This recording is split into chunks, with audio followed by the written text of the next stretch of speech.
Assalamualaikum warahmatullahi wabarakatuh. My name is Novianti Stewati. I'm the moderator of Group 3, which today will present kompetensi guru material. And here are Anissa Damayanti as speaker 1, Neindah Zubaida as speaker 2, and Novianti Stewati as speaker 3. Bismillahirrahmanirrahim. Let's start it. Kompetisi guru. Konsep kompetisi guru. Perbedaan antara profesi dengan profesi lainnya terletak pada tugas dan tanggung jawabnya. Tugas dan tanggung jawab tersebut erat kaitannya dengan kemampuan yang disertakan untuk memaku profesi tersebut. Usman menyatakan bahwa guru merupakan jabatan atau profesi yang memerlukan keahlian khusus sebagai guru. Oleh karena itu, setiap guru pada suatu lembaga pendidikan harus memiliki berbagai kriteria atau syarat tertentu untuk menjadi seorang guru. Salah satu syarat tersebut adalah memiliki kompetisi atau kemampuan untuk melaksanakan kegiatan pengajaran atau pendidikan dengan optimal. Syarat lainnya adalah guru harus sehat mental dan fisik serta memiliki ijazah keguruan yang dikeluarkan oleh lembaga pendidikan keguruan. Spencer mengumumkan bahwa kompetisi merupakan karakteristik yang menonjol bagi seseorang dan menjadi cara-cara berperilaku dan berpikir dalam segala situasi dan berlangsung dalam periode yang lama. Dari pendapat tersebut, kita dapat memahami bahwa kompetisi menunjukkan pada kerja seseorang dalam suatu pekerjaan yang dapat dilihat dari pikiran, sikap, dan perilaku. Adapun beberapa karakteristik kompetisi yakni dibagi menjadi 5. Karakteristik kompetisi yakni 1. Motif, yaitu sesuatu yang orang pikirkan dan inginkan yang menyebabkan sesuatu. 2. Sifat, yakni karakteristik fisik tanggapan konsisten terhadap situasi. 3. Konsep diri, yakni sikap, nilai, dan image dari seseorang. 4. Pengetahuan, yakni informasi yang dimiliki seseorang dalam bidang tertentu. 5. Keterampilan, yakni kemampuan untuk melakukan tugas-tugas yang berkaitan dengan fisik dan mental. Kompetisi dapat diartikan sebagai pengetahuan, keterampilan, dan kemampuan yang dikuasai oleh seseorang yang telah menjadi bagian dari dirinya, sehingga dapat melakukan perilaku-perilaku kognitif, efektif, dan psikometrik dengan sebaik-baiknya. Dalam Undang-Undang Nomor 14 Tahun 2005 tentang guru dan dosen juga disebutkan bahwa kompetisi adalah seperangkat pengetahuan, keterampilan, dan perilaku yang harus dimiliki, dihayati, dan dikuasai oleh guru dan dosen dalam melaksanakan tugas keprofesionalannya. Sejalan juga dengan definisi tersebut, Ma'mun mengumumkan bahwa setiap kompetisi pada dasarnya mempunyai 6 unsur yakni 1. Performance, penampilan sesuai bidang profesinya. 2. Subjek, komponen, penguasa bahan atau substansi pengetahuan atau keterampilan teknis sesuai bidang profesinya. 3. Profesional, substansi pengetahuan atau keterampilan teknis sesuai bidang profesinya. 4.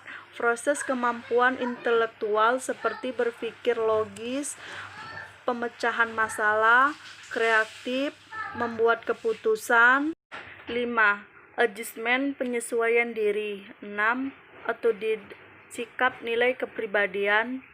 Jadi dapat kita simpulkan bahwa kompetisi merupakan kemampuan dalam menguasai pengetahuan mengenai pendidikan dan memiliki berbagai macam keterampilan baik secara iptek maupun non-iptek, serta harus memiliki perilaku yang luhur karena guru merupakan panutan bagi peserta didik. Kompetisi itu sendiri terdiri dari 4 kompetisi yakni 1. Kompetisi pedagogik, 2. Kompetisi kepribadian, 3. Kompetisi profesional, dan kompetisi sosial.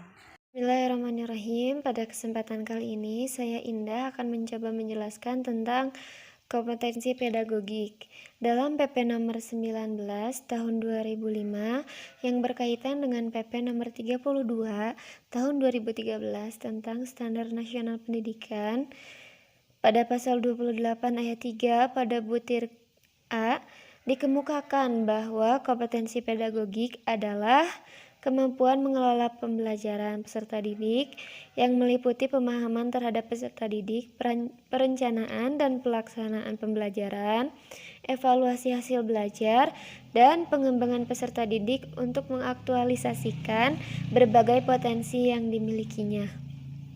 Dalam PP nomor 74 tahun 2008 tentang guru, Pasal 3 ayat 4 juga dijelaskan, kompetensi pedagogik sebagaimana merupakan kemampuan guru dalam pengelolaan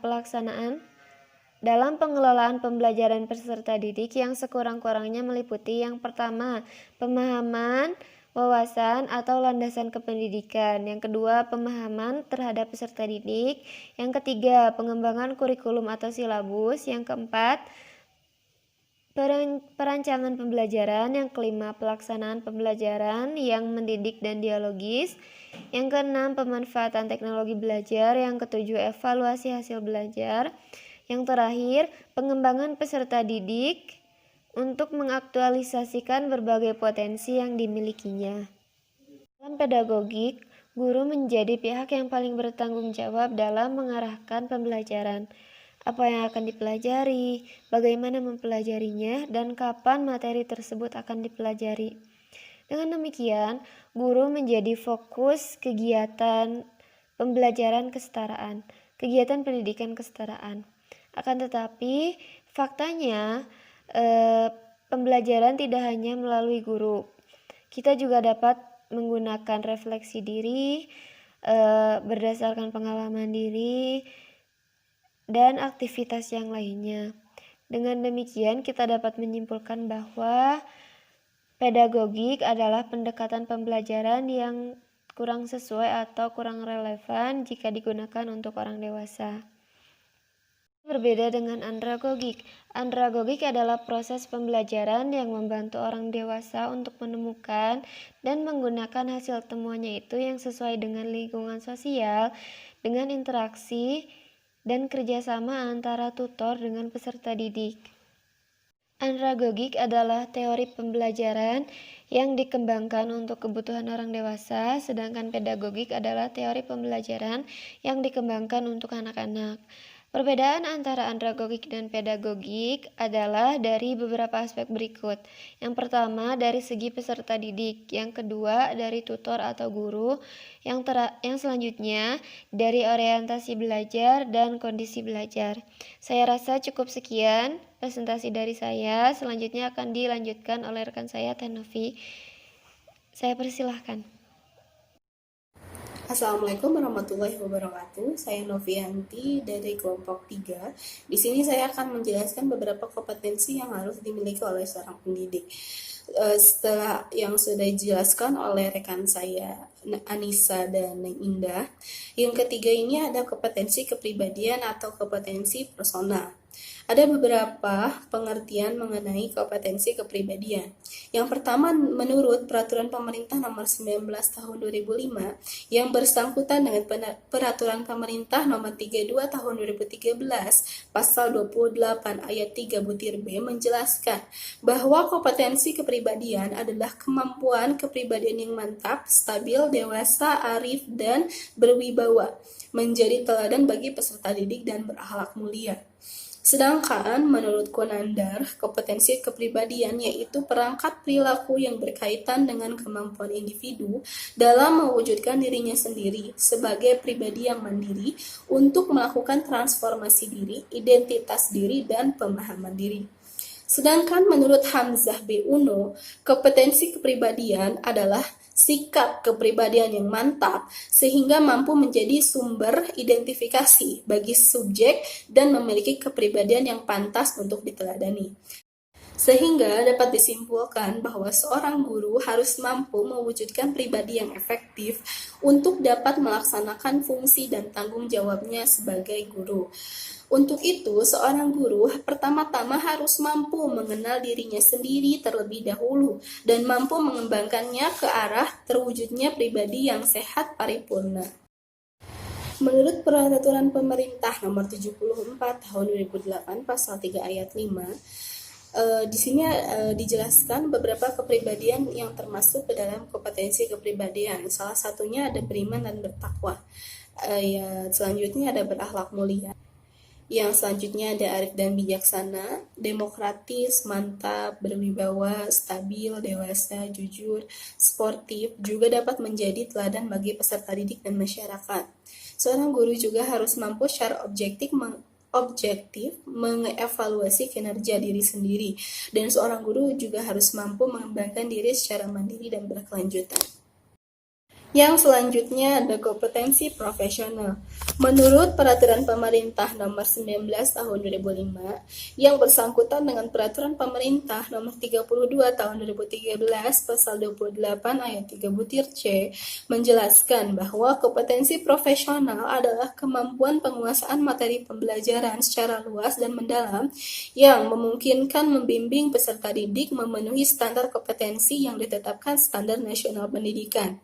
Selanjutnya, menurut Peraturan Pemerintah Nomor 4 Tahun 2008 Pasal 3 Ayat 77 menjelaskan bahwa kompetensi profesional merupakan kemampuan guru dalam menguasai pengetahuan bidang ilmu pengetahuan, teknologi, dan atau seni budaya yang diampunya, yang sekurang-kurangnya meliputi penguasaan yang pertama menguasai materi pelajaran secara luas dan mendalam, sesuai dengan standar isi program satuan pendidikan, mata pelajaran, atau kelompok mata pelajaran yang diampu. Yang kedua, seorang guru juga harus memahami konsep dan metode disiplin keilmuan, teknologi, atau seni yang relevan, yang secara konseptual menaungi program satuan pendidikan, mata pelajaran, atau kelompok mata pelajaran yang diampu.